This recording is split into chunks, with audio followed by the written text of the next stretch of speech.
Hi, எல்லோரும் எப்படி இருக்கீங்க? இந்த கோலத்தை பாருங்களேன், ரொம்ப கஷ்டமான கோலம் தெரியுமா? ஆனால் இதை போடும்போது ரொம்ப ஈஸியாக இருக்கும், பார்க்கும்போதும் ரொம்ப ஈஸியாக இருக்கும்.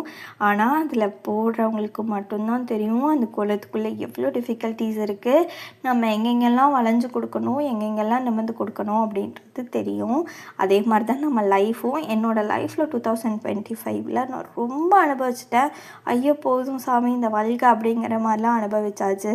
ஆனால் 2016 நான் நினச்ச மாதிரி நான் சக்ஸஸ்ஃபுல்லாக எடுத்துகிட்டு போகணும் அப்படின்னு நினைக்கிற மாதிரி நான் சக்ஸஸ்ஃபுல்லாக எடுத்துகிட்டு போகிறேங்கிற நம்பிக்கையிலே போய்கிட்டுருக்கேன்.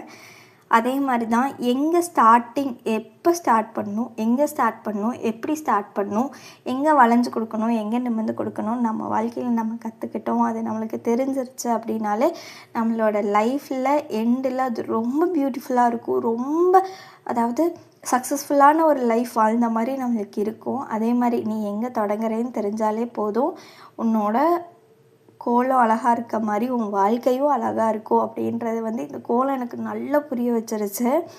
நீங்களும் ட்ரை பண்ணி பாருங்கள்.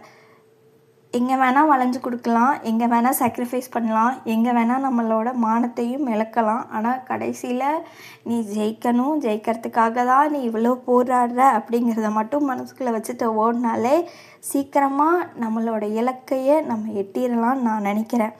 நீங்கள்லாம் என்ன யோசிக்கிறீங்க அப்படிங்கிறத கமெண்ட் பாக்ஸில் சொல்லுங்கள்.